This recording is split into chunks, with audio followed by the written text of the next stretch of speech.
એટલે રાજ્ય સરકારને એ કહેવા માંગુ છું, સુનિશ્ચિત એ નથી કરવાનું કે ડિપોર્ટ થયેલા ગુજરાતના બેરોજગાર દીકરાઓ મીડિયા સાથે વાત ન કરે.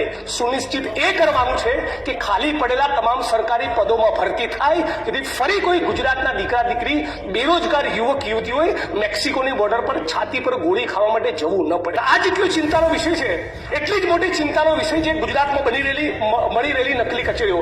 માનનીય અમિતભાઈ બહુ વિગતવાર વાત કરેલી, પણ એટલું કહેવા માંગુ છું કે ગુજરાતની વિધાનસભાનું મકાન બન્યું ત્યારની ઘડી આજનો દિવસ બીજા કોઈ મુખ્યમંત્રી નથી જેના મુગટ ઉપર નકલી કચેરી રૂપિયા આટલા મોર પિંચ લાગેલા હોય, સિવાય કે મુર્દુ અને મક્કમ માનની ભૂપેન્દ્રભાઈ. નકલી પીઆઈ, નકલી ડીવાયએસપી, નકલી સીઆઈ વિભાગ, નકલી જજ, નકલી અદાલત, આ બાજુથી નકલી વકીલ દલીલ કરે, આ બાજુથી વકીલ દલીલ કરે અને કોર્ટ ઓર્ડર પાસ કરે છે. બધું ધુપ્પલ, બધું નકલી.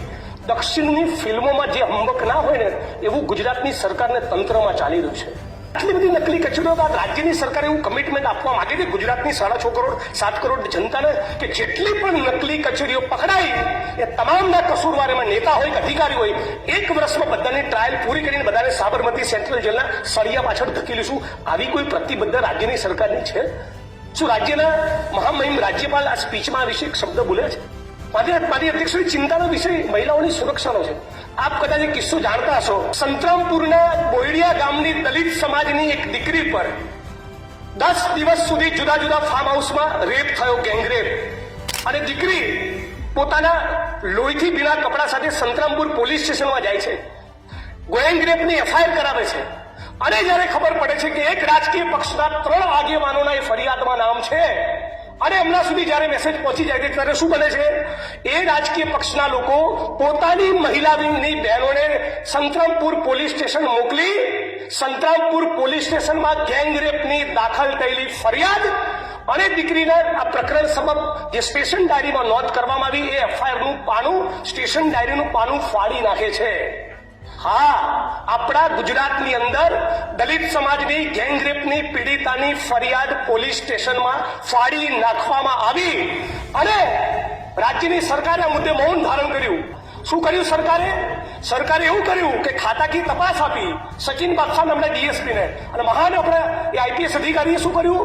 એફઆઈઆર, ગેંગરેપની એફઆઈઆર ફાડી નાખનારા એએસઆઈ અને પીએસઆઈની સામે ગુનો દાખલ કરવાના બદલે ખાતાકીય તપાસ મેને ફેરવીને 2 ઇન્ક્રીમેન્ટ રોકીને 3000નો દંડ ફટકાર્યો. આ છે ગુજરાતમાં સ્ત્રીઓનું સન્માન.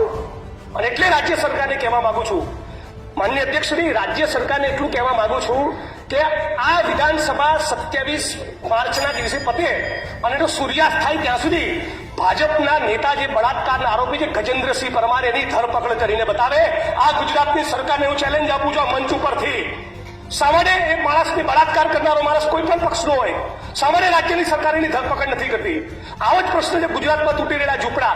અંબાજીમાં કોરિડોર બને, કોઈ જ વાંધો નથી, પણ રાતે 6:30-7 વાગ્યા પછી સૂર્યાસ્ત બાદ સુપ્રીમ કોર્ટની ગાઈડલાઈન મુજબ ઝૂંપડા ના તૂટી શકે. છતાં ગોમતીપુરમાં તોડ્યા, જુહાપુરામાં તોડ્યા, વટામણામાં દેવી પૂજક સમાજના ઝૂંપડા તોડવાના છે, માલધારી સમાજના ટુકડા તૂટી રહ્યા છે. અમદાવાદના ઓઢવની અંદર ઝૂંપડા તૂટે, મકાન કોઈ પણ માણસનું તૂટે તેને વૈકલ્પિક વ્યવસ્થા આપવી પડે. ધારો કે ગુજરાતના કોઈ વિસ્તારમાં 22 લોકોના ઘર તૂટવાના તો સરકાર 22 મકાનો પહેલા એડવાન્સમાં કેમ રેડી નથી કરતી?